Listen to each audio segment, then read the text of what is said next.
belum ada Injil dalam bentuk buku. Tidak ada. Apakah tulisan yang dinamakan Injil Markus asli?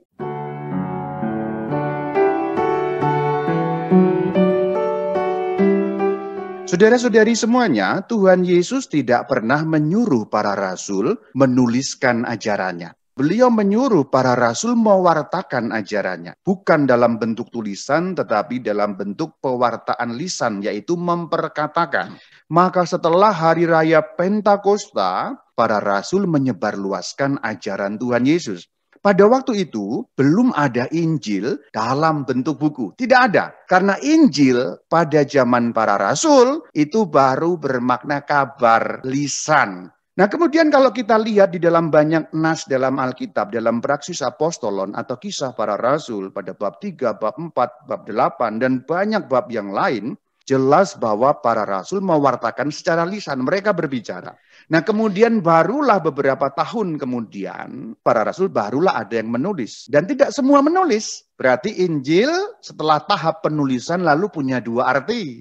Arti yang pertama adalah kabar lisan mengenai Tuhan Yesus. Arti yang kedua adalah tulisan mengenai ajaran Tuhan Yesus. Nanti kemudian ada arti yang ketiga, jenis tulisan tertentu yang memuat tentang perkataan dan perbuatan Tuhan Yesus. Tulisan-tulisan Injil itu, atau boleh dikatakan secara gampang, keempat Injil tidak pernah bermaksud mencatat secara rinci semua perkataan dan perbuatan Tuhan Yesus. Berarti apa? Ada perkataan-perkataan Tuhan Yesus yang tidak dicatat, tetapi tetap tersimpan di dalam ajaran yang lisan, yang dalam istilah gereja Katolik dinamakan traditio. Dalam bahasa Indonesia kemudian diterjemahkan tradisi suci. Ketika sudah ada ajaran tertulis dalam bentuk kitab-kitab tadi, itu tidak menggantikan ajaran lisan. Tapi kedua-duanya berjalan bersamaan. Kalau berdasarkan Yohanes 20 ayat 30, Alkitab tidak mewadahi seluruh ajaran Yesus Kristus. Dan ayat yang sangat kuat menjelaskan mengenai itu adalah 2 Tesalonika 2 ayat 15. Dan berpeganglah pada ajaran-ajaran yang kamu terima dari kami, baik secara lisan maupun secara tertulis. Nah, yang lisan istilah teknisnya tradisi suci. Yang tertulis istilah teknisnya Alkitab suci. Maka gereja Katolik kemudian merumuskan di dalam Katekismus nomor 76. Sesuai dengan kehendak Allah, terjadilah pengalihan Injil atas dua cara. Berarti Allah tidak menginginkan hanya tertulis, tetapi kedua-duanya. Selanjutnya di dalam KGK 77, kita akan melihat bagaimana Injil terpelihara. Maksudnya menjaga keasliannya. Nah, bagaimana caranya? Para rasul meninggalkan itu berarti mengangkat, memberi kita uskup-uskup sebagai pengganti-pengganti. Berarti adanya uskup memelihara keutuhan Injil. Dalam istilah teknis itu yang dinamakan suksesi apostolik. Itu mata rantai yang nyambung sampai zaman para rasul. Maka seluruh uskup yang ada dalam gereja Katolik itu nyambung sampai zaman para rasul.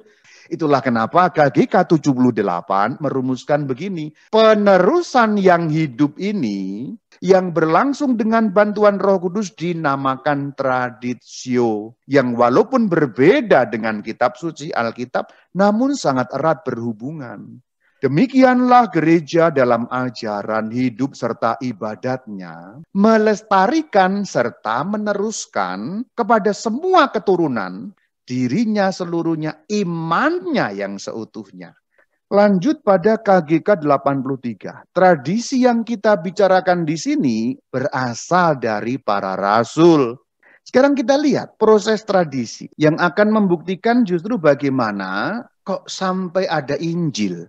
Maka ini akan menjadi bukti-bukti otentik mengenai keaslian Injil itu sendiri. Dalam hal ini saya mengambil contoh kasus Injil Markus. Kenapa kita harus percaya bahwa tulisan yang disebut Injil Markus harus kita pandang sebagai kitab suci? Atau kalau mau dibalik, apakah tulisan yang dinamakan Injil Markus asli merupakan Injil yang otentik? Pembicaraan saya akan menjawab persoalan yang mendasar. Kenapa kok kita percaya Injil Markus merupakan bagian dari Alkitab? Atau mana buktinya bahwa Injil Markus merupakan bagian dari Alkitab? Tolong tunjukkan kepada saya.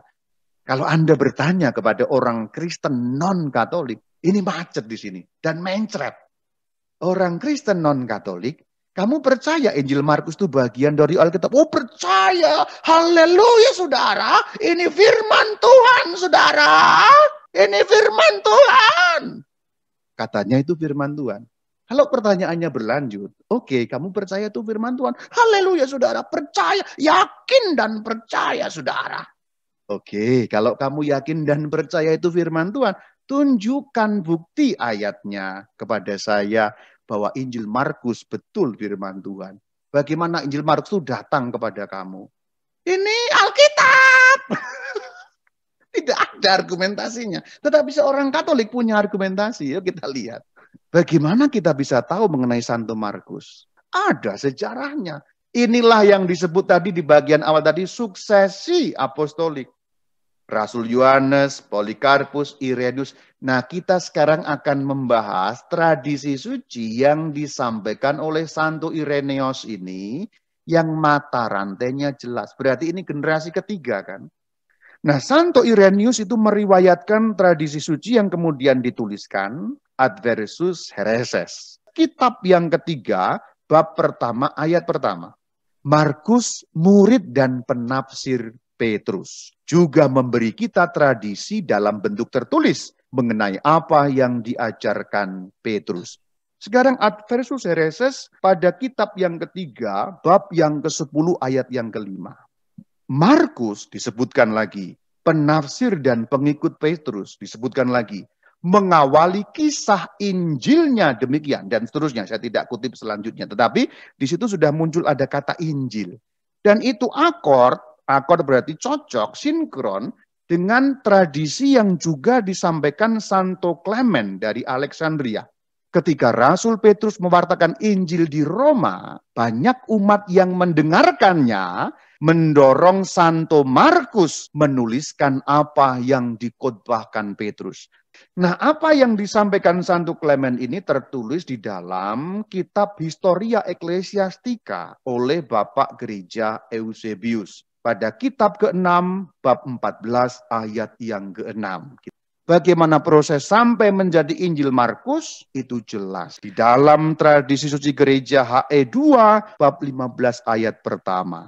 Dan terjadilah Injil tertulis yang menyandang nama Markus. Jadi kenapa Injil yang kedua menyandang nama Markus dan bagaimana keasliannya? Jelas di dalam tradisi suci gereja.